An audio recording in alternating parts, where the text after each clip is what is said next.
number one, welcome back to another Kiteworks webinar. We're very excited to bring this webinar to you. We have among our panelists 2 ex-Marines. This is the first time I think I've done a few webinars and podcasts with 1 Marine, but not 2.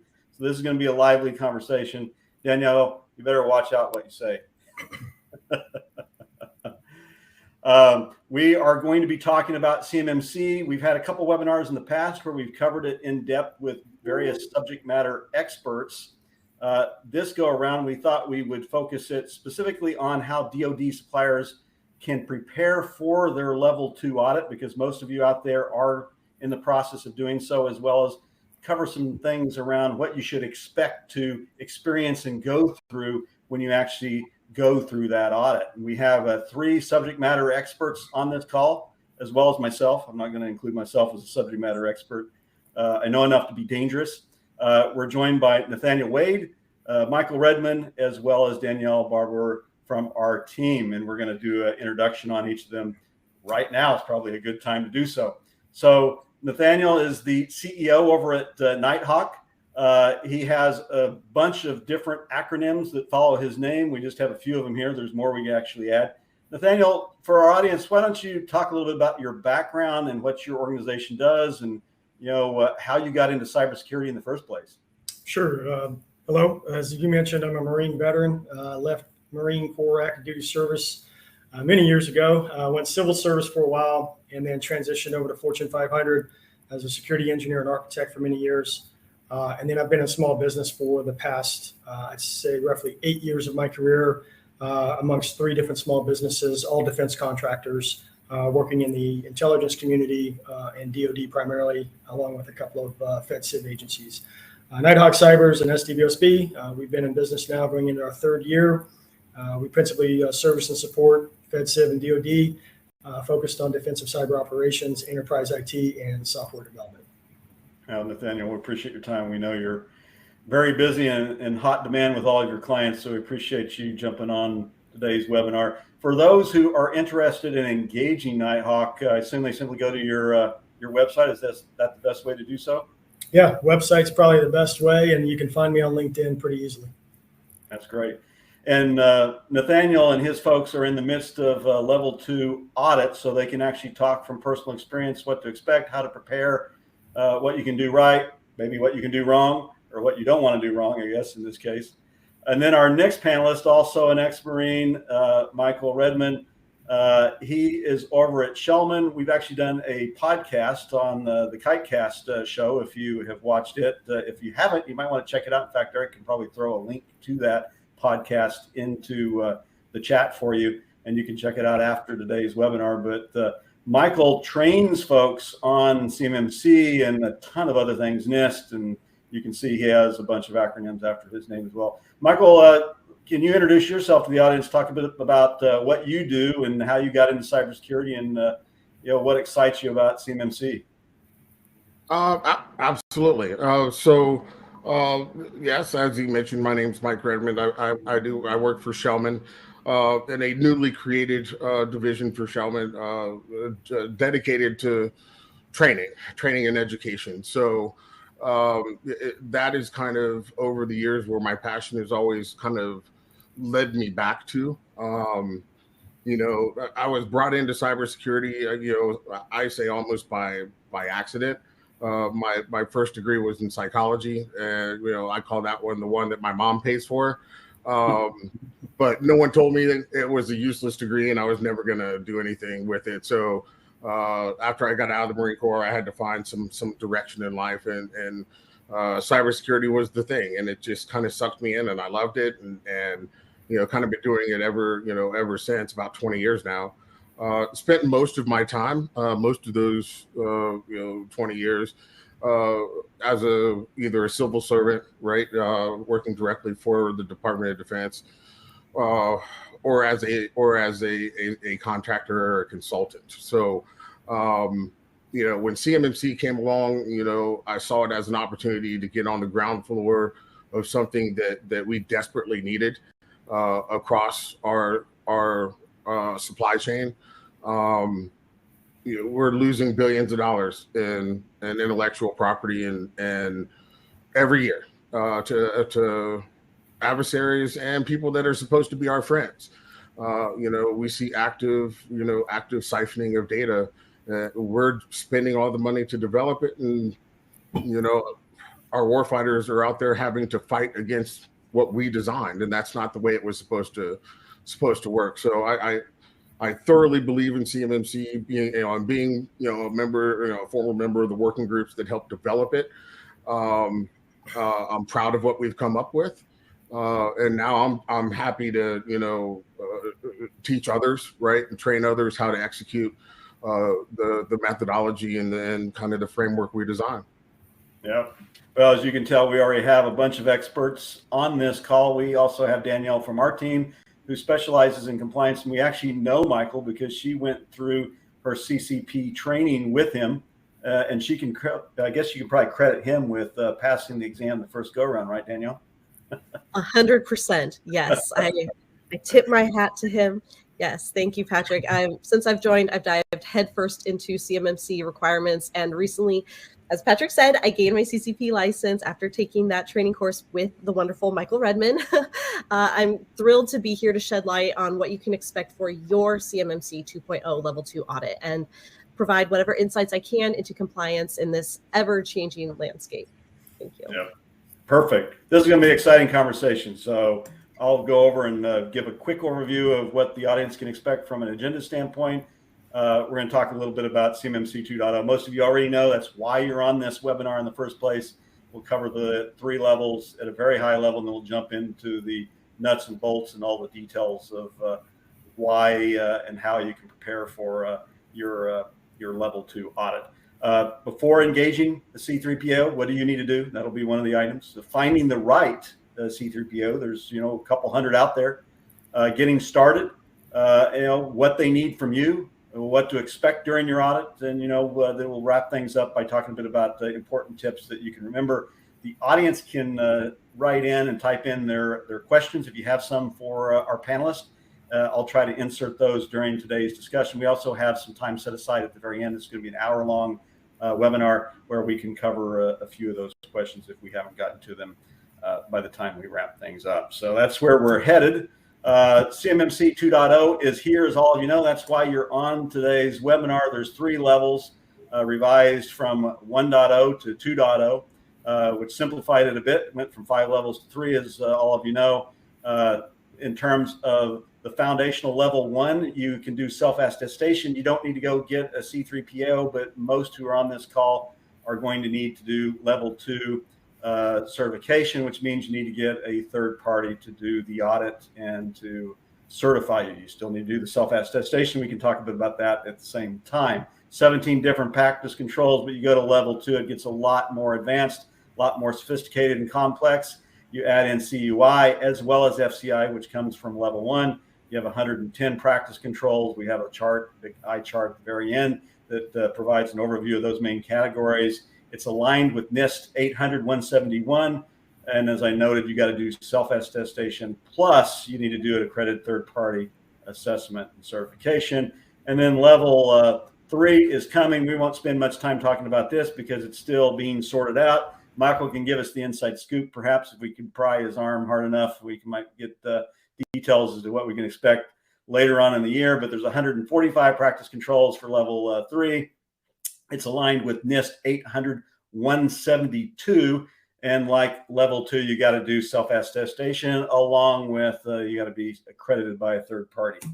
So CMMC preparedness. I'm going to stop talking here in a moment. We're going to bring the experts on board to review their thoughts on these matters. But this is based on the Cybersheath did a survey along with a few other bits and pieces in the marketplace. But over half of DoD suppliers will lose 40% of their revenue if they lose DoD contracts due to CMMC non-compliance. So if you're a DoD supplier, you need to be worried about compliance because your business could be at risk, obviously. And then I pulled together a few factoids here, which are kind of interesting. 60% of DoD contractors rate difficulty of understanding CMMC on a scale of 1 to 10 as a 7 or higher. That's substantial. Then we get into some more frightening details. 87% of DoD contractors have a CPRS score below 70. Michael, what's that mean? Oh, he's muted. See, you would think after a few years of doing this, we could all find the mute buttons, but we can't. First, it means that we're not, people like me are not doing our job adequately. If there are that many contractors that still find it that confusing and hard to understand, we need to do a better job of educating the DIB itself. Secondly, with the SPUR score below 70, it just means they haven't been doing what they've attested to been doing since 2017. And now light's been shed on it. The truth is coming out, and they got to get better. That's why the DoD supply chain is at risk, to the point, the cybersecurity controls simply aren't there. And that's why we've seen, that's why we have CMMC 2.0 and, level 2 compliance to ensure that the suppliers actually get there in terms of, bolstering their cybersecurity defenses and their controls that they have in place. This is an interesting number here. 71% of DoD contractors believe they are compliant with NIST 800-171, which is what is level 2 is mapped to through self-assessment or self-attestation. So that's, a substantial number, almost 3/4. But then at the same time, this same survey looked at, how many really comply with the standards that are contained within NIST 800-171, and it's 29%. That's a huge gap, and I would think a cause for concern. Nathaniel, do you have any thoughts on that front? Yeah, I think what's glaring to me are the other three statistics there don't lend to the 71% contractors believing that they are compliant with 171. The fact that you've got 60% of the workforce out there saying they don't understand CMMC, 87% with a SPUR score below 70, and then 29% with third-party validation. DoD contractors that are actually compliant with DoD assessment, only at 29. So there's definitely a disparity there. One is not like the others. And I think the key operative word in that top right quadrant is the word believe.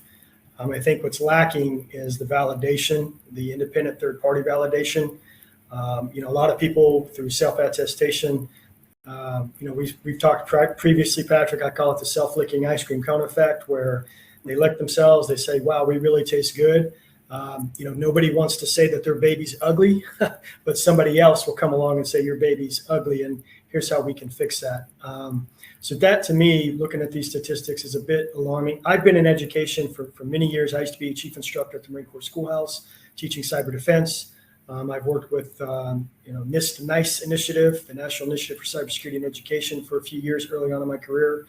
And I've continued to do professional training and development over the years through commercial certifications.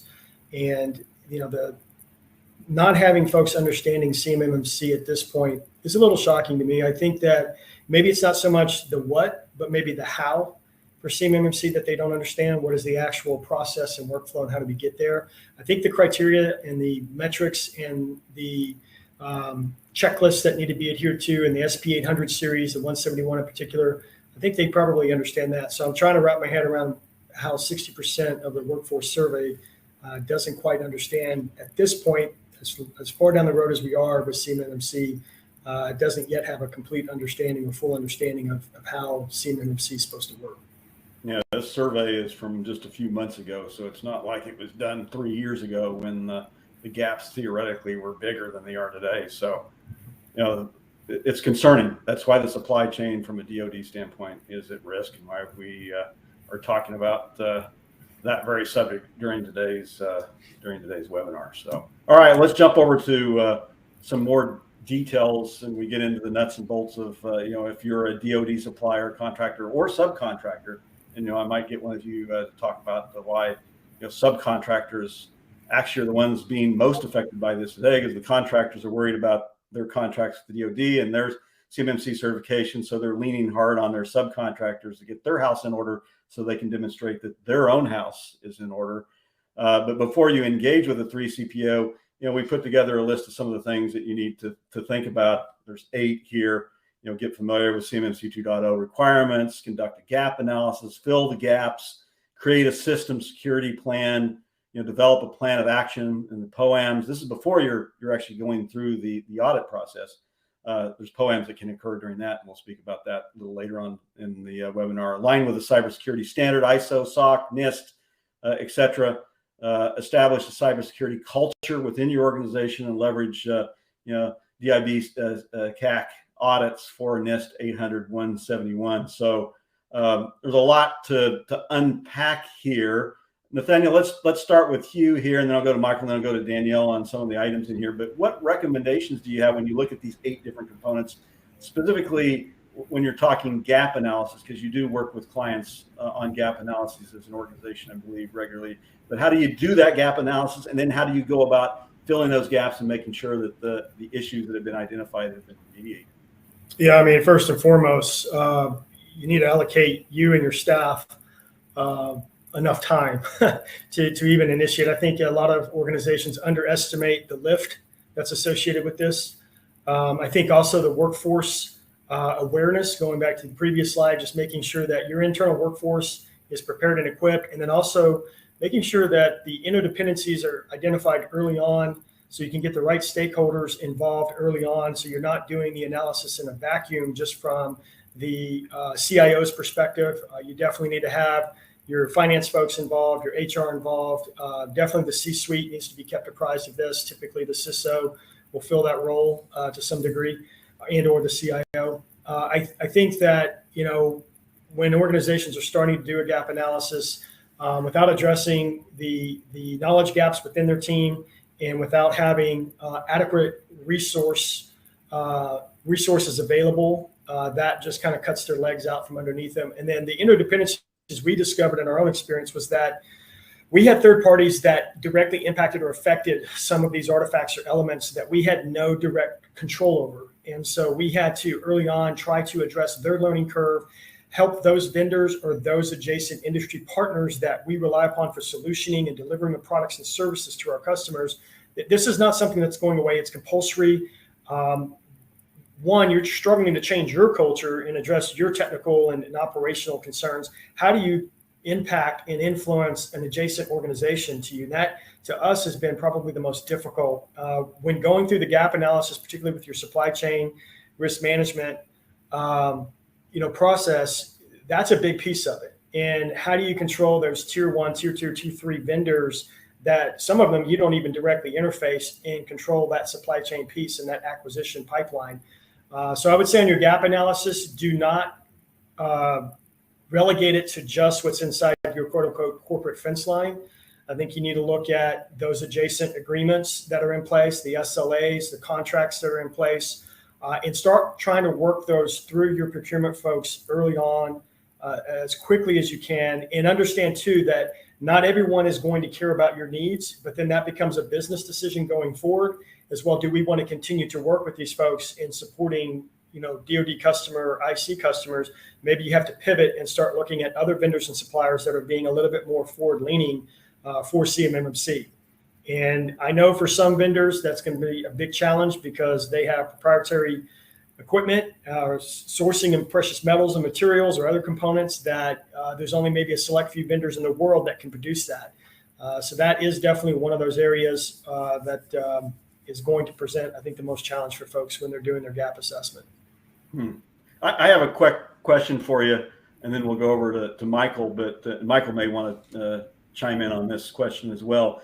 We're in the process of finishing up our annual report here at Kiteworks, where we look at sensitive content communications and how that exposes, sensitive information if you don't have the right controls in place, as well as the right cybersecurity standards. When it comes to cybersecurity standards, and pre-releasing some information here that you'll see in our press release and in the report next month, but we're finding that a surprising number of organizations, this just isn't DoD suppliers, but across the board, actually say they don't adhere to one specific cybersecurity standard like ISO or SOC 2 or NIST cybersecurity framework and so forth.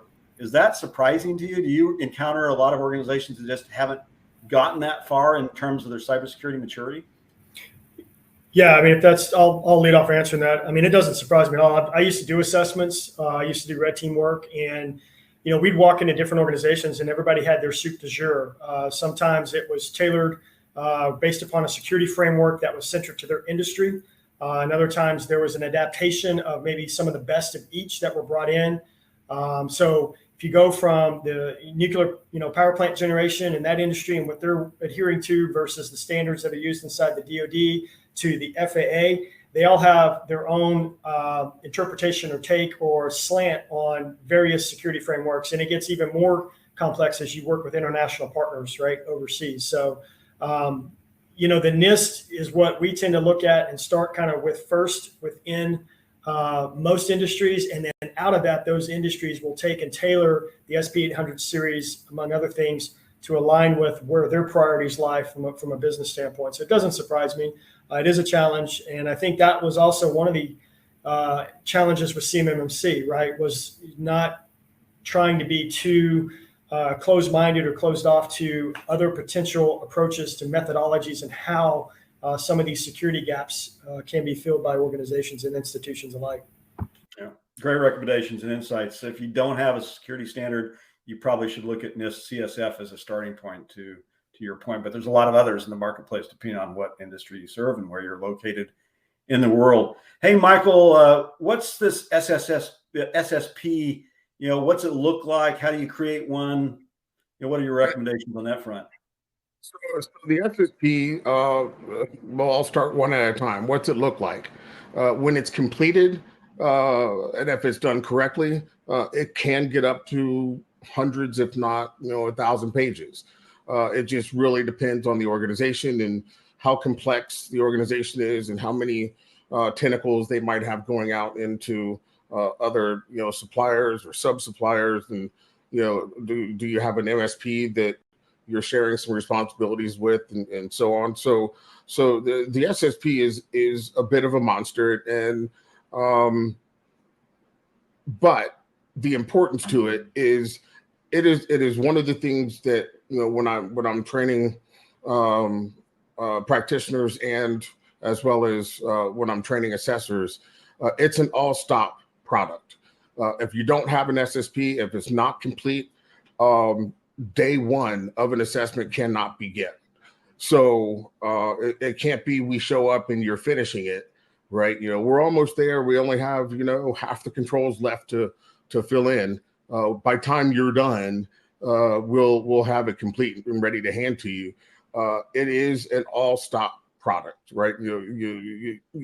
I don't put a team on a plane until we have their completed SSP in hand. Now, that being said, complete is somewhat subjective, right?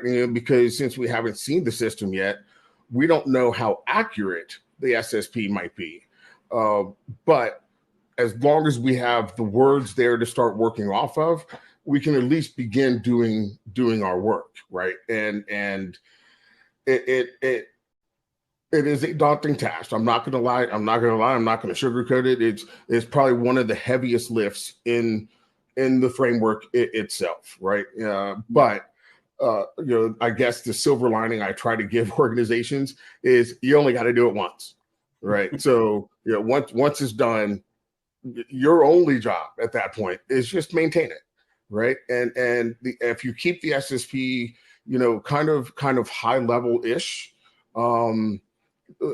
When you make changes in the organization to maybe different standards that you're going to apply or different procedures that you're going to execute, you really shouldn't have to go back and update it in the SSP, because that level of detail it should be in a policy document or in a standards document that the SSP is pointing you to. So you only got to do it once. It is a heavy lift.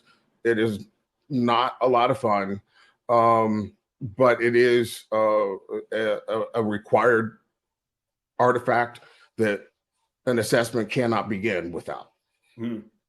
Danielle, Michael scared the hell out of our audience when it comes to preparing their SSPs now.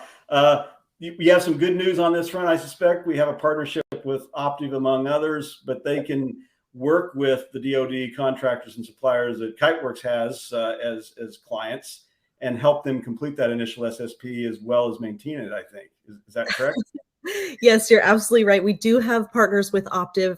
They do offer CMMC services to assist organizations in preparing for these audits and reviews with an accredited assessor. And their CMMC readiness support team even helps businesses think through a fully integrated business strategy. So in addition to the practice requirements, they can actually guide businesses through their regulatory compliance and contract compliance needs to design an efficient, effective, and sustainably compliant solution. So yes, while Michael is 100% right, there are people and teams out there that can help you and make your job a little easier, hopefully. That's great news. He teed it up for you there. Optiv can thank him for that. So yeah, there's more information on the Optiv relationship on the Kiteworks website, or you can simply reach out to Danielle on LinkedIn and she can connect you up with the right folks. Hey, Danielle, I have one follow-up question for you. We're looking at, we talked about how NIST 800-171 maps to level 2 and theoretically 800-172 will map to level 3. Is 800-171 the same as the 110 practice controls in level 2? Or are they different? How do organizations approach both of those? There's really two things to look at here, I think, initially. So first, you're right. CMMC level 2 practices are based on existing criteria from that NIST document, meaning that assessing an organization based on NIST 800-171 controls puts them in an incredibly favorable position for an assessment. The document serves as the foundation for CMMC level 2. And by already implementing and adhering to NIST 800-171, if you are, as an organization, you've already established a really strong cybersecurity foundation. And you're already demonstrating to an assessor that you have commitment to protecting CUI, and you're already positioning yourselves well for a successful assessment. And as a bonus, it also means, due to non-duplication considerations, for instance, here, a DIBCAC high assessment could even be considered within your CMMC level 2 assessment by your lead assessor to reduce the repetition of cybersecurity assessments, leading to a faster and a more efficient and hopefully positive certification. Hey, Michael, I think you trained her darn well. She knows her stuff backwards and forwards. She does, and I have every intent on bringing her in as my next protege. So, all right. So now you need to find the right C3PO. You know what you need to do in advance and prepare for it. We covered some of those items, right? But how do you find the right C3PO, Michael, to begin with? And can you talk through, once you find the right C3PO, how do you start to establish, the roles and responsibilities with them? So, well, first and foremost, when trying to find the right C3PO for you and your organization, is do your own homework first, right? You go to the Cyber AB's website, to the marketplace. They'll have hundreds, I think, at this point, C3PAOs listed, but they don't give you a whole lot of background about them, right? I mean, there's maybe a paragraph blurb there or two of whatever cheerleading they want to do for their organization, but I encourage people to say, okay, I got this. Now let me go out to their website and let me see what they're actually about. A lot of them will have past customers, right, that they've worked with. That you are free to contact anyone that they say, hey, we help these people, or on their website. Go, give that other organization a call and see what their experience was like with them. Because not all C3PAOs are created equal. So first and foremost, do your own homework. Once you've narrowed down into a handful of C3PAOs that you think you want to work with, a lot of people think it's it's the C3PAO talking to you about your requirements and your needs. But first, it really should be you interviewing them. How do you guys approach this? How do you guys handle these situations? Have you ever done an assessment on whatever that organization's special sauce might be? If they specialize in unmanned vehicles, you don't want an organization trying to come in and trying to assess processes, procedures, tactics, and techniques that are unique to unmanned vehicles that they've never seen before, right? So interview them first and work a relationship. Once you feel comfortable with one and you're ready to move forward, that C3PAO is going to guide you through everything else, right? They will start with you, step one, hold your hand, get you ready. A lot of them, this is like kind of a free for charge activity, right? But it comes with their package, right? If you have a question as you're continuing to prepare for ultimately that final step of assessment, they're there to answer those questions. They'll help you. They'll guide you. Now, obviously, since they're going to be assessing you, they're not going to tell you how to do anything. But they'll at least push you right in the right way to get you moving towards success. Because at the end of the day, we really want success. We don't want anyone to fail an assessment activity. Are there going to be ones that do? Absolutely, there are.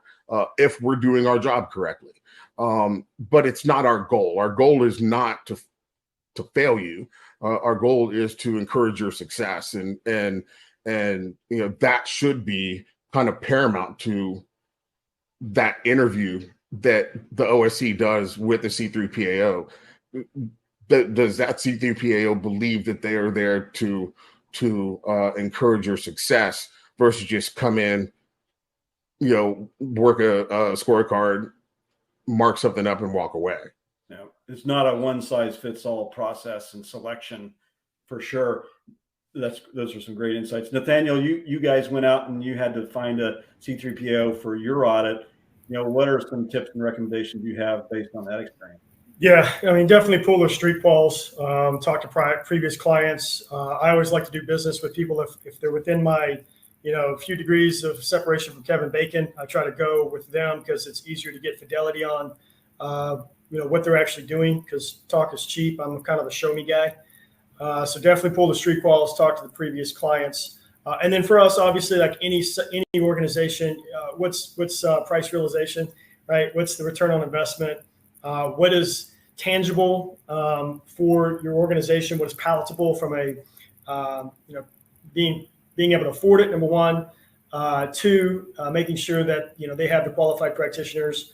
And then three, I was just monitoring for a while a lot of the different security communities that I'm involved with, going to different conferences, trolling folks on LinkedIn, just monitoring comms out there in the general public and looking at those 3 PAOs, attending the CMMC AB town halls for the past year, and just hearing who's on the calls, seeing comments from that, and just learning who the players were and who were the early movers, right, from an assessor standpoint. And out of that, I was able to narrow it down to a few key folks, talk with my team, like, okay, who makes the most sense? And then we just move forward from there. And so that's kind of how we boiled it down. And I think most businesses take that same approach in all services, right, that we're looking at. So I think Mike hit the nail on the head, though. Pull the street calls and talk to their previous clients if you can. Yeah, great suggestions. And what do your requirements look like? If you have different geographical operations, you need to factor that into consideration, what type of business you're in and so forth. So great suggestions. All right. Now you're ready to engage with your C3PO. One, you need to establish roles and responsibilities. Michael, let's go back to you on this one. Can you provide an overview of what does this look like? What do you need to think about? So what you have here are the high level, kind of must-haves. They're we'll say the starting lineup. You need an OSC assessment official mainly because they're the champion of it, right? So that's generally going to be the owner of the company or what have you. They're not necessarily a day-to-day contact, right? But they are the champion of why you're there. Your OSC point of contact, that is that one person, that belly button, right, that the assessment team can go to ask for additional artifacts or to ask questions about what department do we need to speak to here, there, or wherever. That's really what that point of contact is there for. So we don't have to chase down 5 different people because nobody has all the one information. And then the team makeup themselves, this is going to be wide and varied, right? I mean, it's as long as they're playing within the rules. You may have a team that is all certified assessors, right? There's no prohibition against that. You may have a team where you have one certified assessor and 2 or 3 or 4 CCPs working with that certified assessor. And there's nothing wrong with that, right? So it just depends on the team makeup and what's necessary. All of the credentialed professionals, I can assure you, and I will speak, obviously for myself. If you've been in class with me and you leave and you pass that exam, you earned it. Class is not easy. The exam's not easy, but I don't believe it should be. I want people to understand, and I'm going to force some information into you and make sure you understand.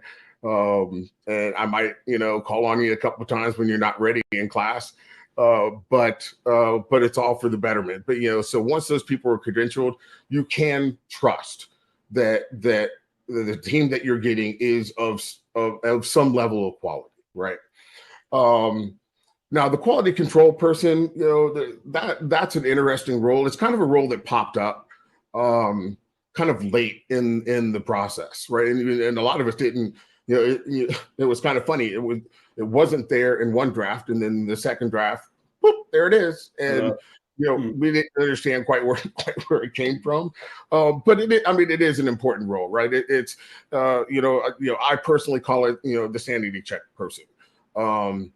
Because I write a lot of documents every day, every week, every month.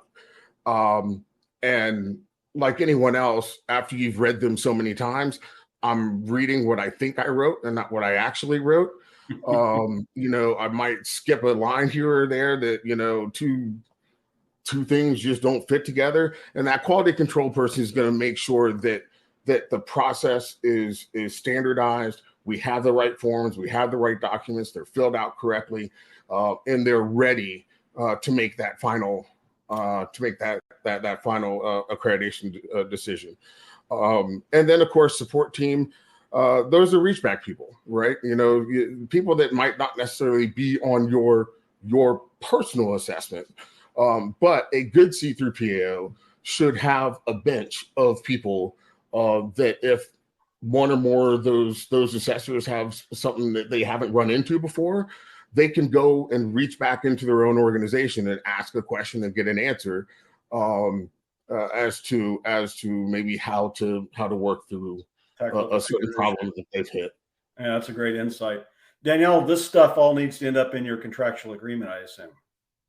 100%. 100%. Yes. And there really are 3 insights, if you don't mind, that I'd love to share regarding these agreements. So firstly, I want to address the privacy of these contracts. Contracts between the OSC and the C3PAO are just between those two, meaning that neither the CMMC accreditation body nor the DoD are parties to that agreement at all. And this is done to provide flexibility to the OSC and the C3PAOs in structuring and executing the assessment. Then secondly, all contractual agreements must adhere to the CMMC Code of Professional Conduct, prohibiting certification guarantees. Basically promising that an organization will be certified at the end of the assessment. You can't do that. I don't know if you've seen it. I've seen 1 or 2 of them in my little banners saying, "Oh, come with us, we'll assess you." Oh, dear goodness, no.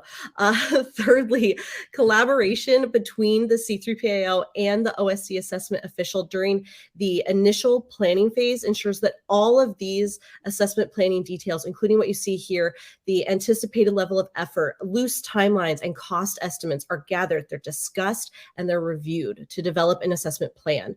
The contractual agreement is also recommended, I want to note, to have an NDA within it, and it is signed by the authorized representatives of both the C3PAO and the OSC assessment official, setting the foundation for the assessment to be carried out in just good faith. Good rule of thumb, always talk in threes. Trained well, Michael. All right, Nathaniel, what should be expected here in terms of pre-assessment planning and testing and so forth? What are your thoughts on this front? Yeah, I would say before you really get involved with the 3PAO and start down this gap analysis process with those third parties where you're paying good money for them to come in and look at your environment, get your brain wrapped around the CMMC requirements, and that, when we looked at it, we saw some very heavily weighted elements that we knew we could implement, that we could afford to do at the time. We had the resources to do. A lot of the gotchas that get especially like small business, not necessarily the bigs, the Fortune 1000s out there, but smaller businesses like my own. My recommendations to those companies would be: get your two-factor authentication implemented, get your whole disk encryption implemented. We migrated to GCC High for all of our Office 365. That was huge. Going to just GCC High, you look at the Microsoft placemat, which they have a matrix that maps back to the CMMC and 171 requirements.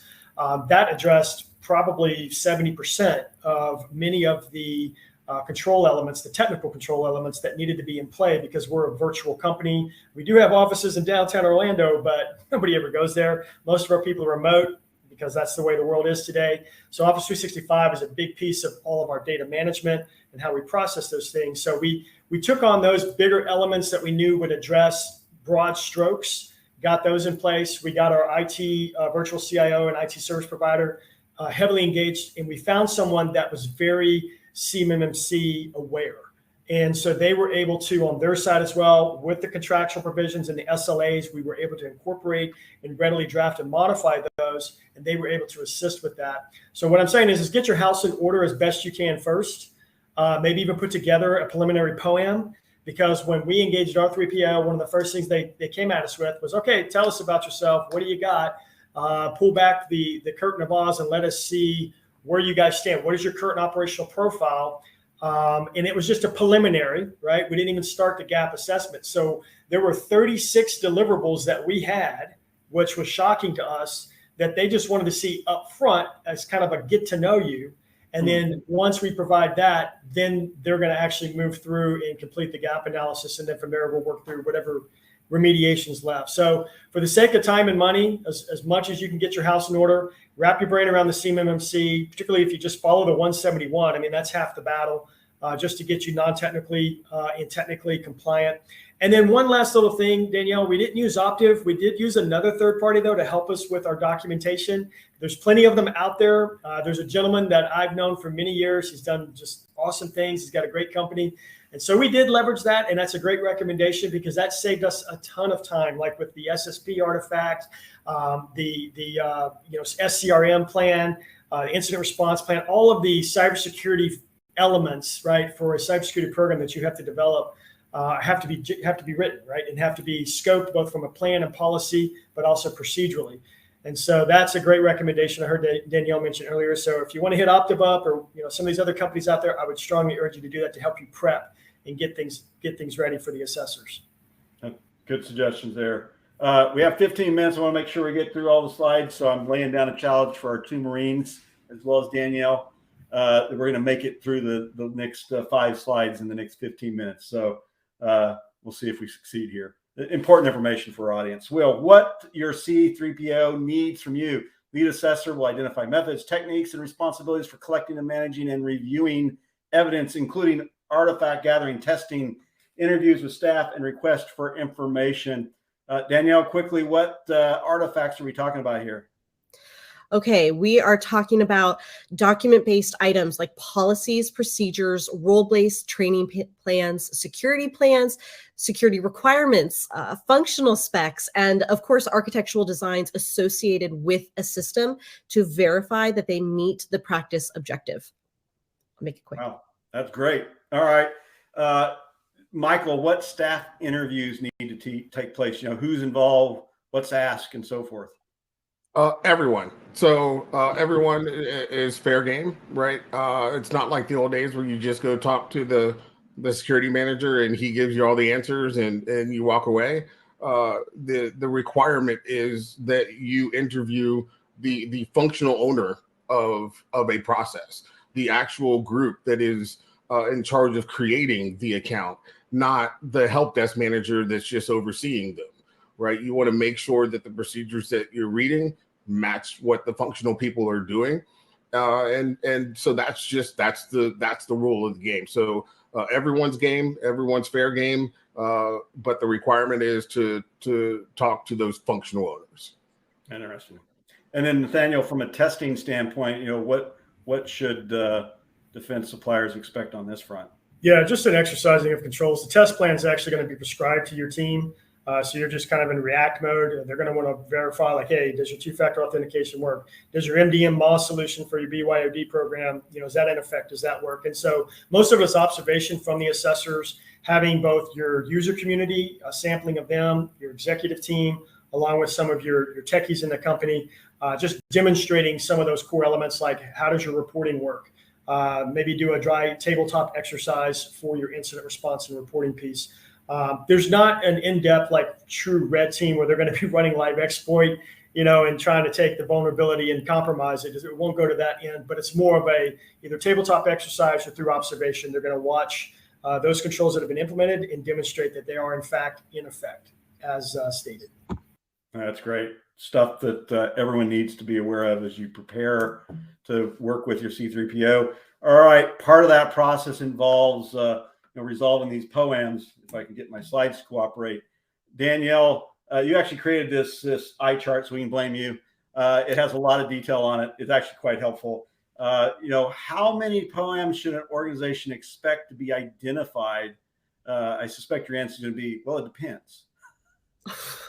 I think you overestimate me. My answer is actually 0. Try to have 0. Oh my gosh, I'm sure Nathaniel will agree with me. But in an ideal world, you want 0 because, as the name suggests, a POA&M is a corrective action plan for tracking and planning the resolution of information security and privacy weaknesses. As my Marines here know, show no weaknesses. So if you get a POA&M, that means that these items have to be corrected within 180 days, which is not a lot of time. Obviously, we've got your whole business to run. So ideally, try to go for 0. But of course, there are certain things happen and you've got to go for it and you've got to correct it. But try for 0. Nathaniel, what do you recommend to our audience to ensure that if POA&Ms are identified, how does that process work smoothly so you can get them rectified very quickly and you don't go beyond the 180 days? We'll first prioritize based upon risk, and probably pick those items that are either weighted heavily or have the most impact to your organization. They're the most meaningful. That would be my just easy recommendation. Of course, there's a lot of factors that tie into that we don't have time to get into, but with respect to the ease of remediation, sometimes the low-hanging fruit tends to quickly remediate if you got like 20, 30 items on your POA&M, whatever it may be. And the reality is you're going to probably have some. No matter how good you think you are, somebody's going to come in, they're going to find something. They're going to pick holes. They're going to question. So just be prepared for that. Don't take it personal. But definitely prioritize based upon risk. What is the most impactful? And then from a business standpoint, it needs to go back to what can we afford to do here? All right. Because sometimes you have cost constraints. Sometimes you have technical constraints. You may have personnel constraints. You have to weigh those things. And I think it needs to come down to what is going to ensure that you and your partners and national security is going to benefit the most from what we implement first, right? And how we work through that POA&M.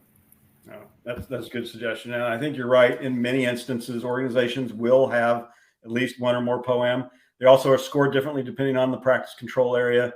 Those are things that you need to be aware of. All right, tips for ensuring a successful CMMC 2.0 audit, which I'm sure our audience has been waiting for? Because this is exceedingly helpful. Nathaniel, let's start with you here. What are some ways to ensure open communications exist with your C3PO throughout the whole process? Well, the 3PAO actually established how they wanted to communicate with us. And so we followed their lead, and they created a secure working environment, project environment for us to collaborate, message, upload artifacts, and so forth, having regular recurring review sessions and meetings.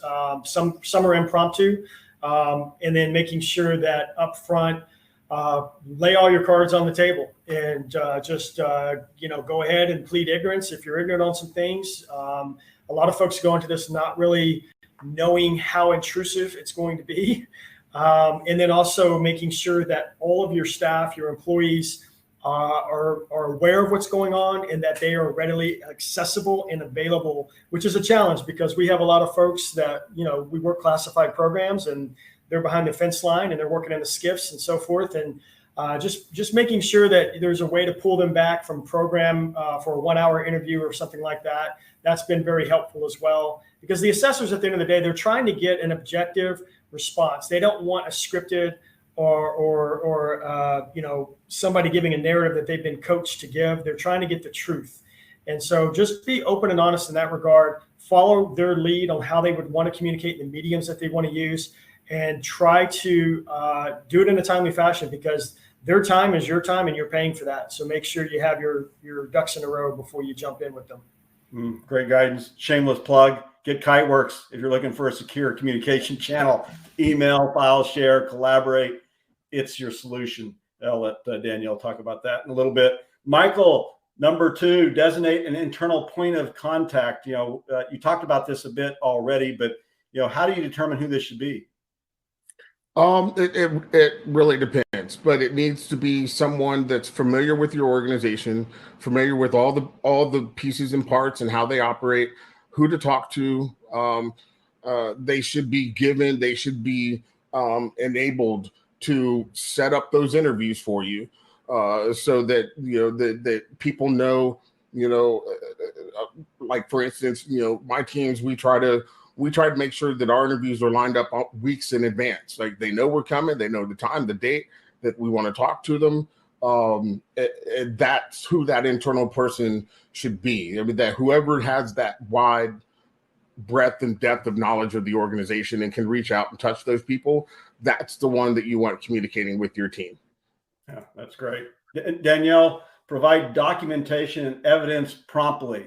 What's this look like? This means, like I said before, policy, process documents, procedure documents, training materials, data flow diagrams, making sure that those are really available. The documentation and evidence needed to prove compliance, as we said earlier, should already have been identified back when you were doing your own self-assessment and during this initial planning phase between the OSC and the C3PAO. You're also going to want to already have identified the employees that Michael was talking about that they're going to be interviewing and talking with, and making sure that, as he said, you're picking the best equipped people to correctly answer the question. Yeah, that's great.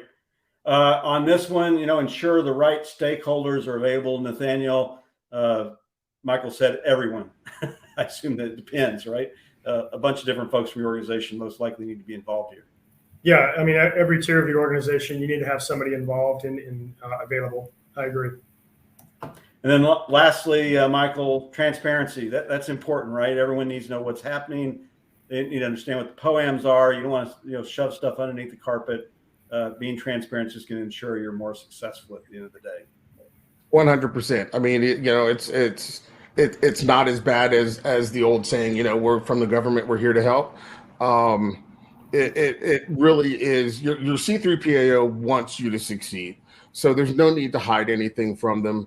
I assure you, if that team has been trained well, whatever you're hiding, they're going to find it. And that just makes it for a long week for everyone. So, open Komodo, just, hey, this is us. And let the chips fall where they may. 5 great recommendations. Important things to remember: civil cybersecurity fraud. Contractors are accountable for cybersecurity flaws and breaches now. Danielle, this doesn't sound like good news if your name is on the bottom line here. Trust that instinct. That is absolutely right, Patrick. The Civil Cyber Fraud Initiative uses the False Claims Act to actually pursue cybersecurity related fraud by government contractors and as well grant recipients. So failure to comply with CMMC 2.0 can lead to fines of $10,000 per claim under the False Claims Act. And obviously, as we talked about earlier, potentially losing your contract with the DoD, not to mention the brand image fallout and potential lost business in the public sector. I'm a marketer. I think about brand image. Perfect. All right, Michael, we talked about this a little bit, or I alluded to it. There's, weights of 1, there's weights of 3, there's weights of 5. It sounds like 3 and 5 may not be eligible for POA&Ms. Maybe initially they will be, but later on they won't be. What's all this mean for suppliers who are going through their accreditation process? He's muted. So Nathaniel hit on it earlier, right? Get your MFA in line, get your whole disk encryption, your full disk encryption in line. Please make sure that you're using FIPS validated encryption and not just FIPS compliant encryption. Those are your 3s and 5s. So you have those taken care of. Your 3s and 5s are done. Now, anything that falls onto a POA&M, anything that falls to needing some help or lacking some efficiency, it can be POA&Ms. So MFA, encryption, you're golden, and the rest of it, we can work through as we go. Great suggestions. Nathaniel, false assessments. There's implications here, some pretty serious ones here. Your name probably is the one on the self-attestation for Nighthawk, I suspect. What's this mean to you as an organization, as an individual? Yeah, I mean, personal integrity goes a long way. Most of us have different industry certifications, whether it be ISACA, SANS, IC squared, others, and they have ethics, codes of ethics, and things that we sign to subscribe to maintain those. It's no different here. Personal integrity, professional integrity, but also have a third party come in. That's why the 3 POs are here. You have the initial assessments, but if you have the ability, I would encourage maybe every couple, 2, 3, 4 years, whatever, bring in a third party, get a quick look, have a third party review and validate, and have them sign off on it. So it just keeps you accountable that way. Internally, there are ways to do it if you're a larger organization through separation of duties and job rotation and things like that. But as a small organization, just bring a third party in every few years and let them take a look and move on. Perfect. All right. Propelling your CMMC 2.0 audit. This is our last slide. Well, we have a shameless plug here at the end. We'll talk a little bit about Kiteworks. But when we look at zero trust, specifically content-defined zero trust, Danielle, what do we mean here? Here we're really talking about a content-defined zero trust approach extends the model of zero trust security approach to content layer versus just network and application layers. Content-defined zero trust involves several of the elements that you see here on this slide. Basically, when organizations extend zero trust to the content layer, they're centrally defining, enforcing, improving adherence to cybersecurity and regulatory compliance policies for absolutely all content communications. Do this and you'll accelerate your accreditation process, both in preparation as well as the actual audit. That's our opinion anyway. Nathaniel, always on security monitoring, your organization talks to your clients all the time about this, I suspect. Yeah, ConMon's huge. Obviously, with 853 Rev 5 coming out, continuous monitoring is critical. It's really between software-defined networks, zero trust being implemented, the operational threat landscape, and the intelligence reports that are coming out. That much of what we do is derived from that, and what our the APTs are doing and our foreign adversaries. We've kept it relegated to military in the past. China does not view this as a military on military action. They view it as a state nation on state nation action. And so trying to get the defense industrial base and their partners involved in doing this type of work and performing ConMon, I think is critical to the survivability and the successful implementation of CMMC. We agree, and the federal government does with some of the executive orders that have been come out around zero trust. That always on monitoring is critical. And then the last element here, when you're going through the audit process and the attestation, Michael, those reports and so forth that you can generate in real time that show audit logs and so forth accelerate the whole process, I suspect. Absolutely. Yes, I understand that, the tools that are going to allow you to do that, can come with a hefty price tag, some of them. But understand there are others. You don't have to get the Cadillac every time. I mean, sometimes the Hyundai works. So, but to be able to just push a button, here's my last 6 months report of, incidents identified, incidents worked. If you can do it quickly, fast, and easily, that also shows your team or your assessment team that you have control over your environment. And at the end of the day, that's really what we're looking for. Yeah, those are great. All right, shameless plug here. Why, Danielle, should our audience look to Kiteworks when they're working on their CMMC Level 2 compliance? Really, primarily, we're the only security platform authorized by FedRAMP that provides support for file sharing, managed file transfer, and email data communications, just like you said earlier, Patrick. The platform is SOC 2 certified, FedRAMP Moderate authorized 6 years in a row now, and FIPS 140-2 compliant, ensuring that it adheres to rigorous guidelines and reviews. By unifying third-party communications, including email, file sharing, mobile, managed file transfer, and SFTP, Kiteworks provides centralized governance and protection of sensitive digital assets. And really, overall, Kiteworks provides a comprehensive solution for DoD contractors handling this sensitive federal information, ensuring that compliance with the CMMC 2.0 framework is possible. The platform really offers centralized governance, preventing unauthorized access, disclosure, or even modification of sensitive digital assets. As a final note, I really encourage you to just take a close look at organizations that are claiming to be FedRAMP equivalent. That's frankly such a meaningless term when you get down to it. Being FedRAMP Moderate authorized takes a lot of work and requires continuous monitoring and annual assessments. Claiming to be FedRAMP equivalent is going to mean that federal authorization and reauthorization are going to be expensive, do-it-yourself jobs that may sadly cause you to not become certified, just quite honestly. Yeah, there's a lot out there that you need to consider, and Kiteworks is the only one to achieve nearly 90% support for the 110 practice controls. That's important to note in the marketplace. It'll accelerate your time in preparation for your CMMC 2.0 audit, as well as the actual audit itself. So, well, we're unfortunately out of time. We made it to the ending. I want to thank our panelists for working through their answers in the last few slides here. Invaluable information that every DoD supplier needs to know in the marketplace as you prepare for and go through your CMMC audit. So, Nathaniel, thanks a bunch. We appreciate your time. Michael, same thing. And then Danielle, it's always a pleasure to have you on these and other communication channels that we have here at Kiteworks. Make sure you check out our other webinars on the Kiteworks platform. And gentlemen, thanks for your service and thanks for your time today. Thanks, Patrick. Thank you.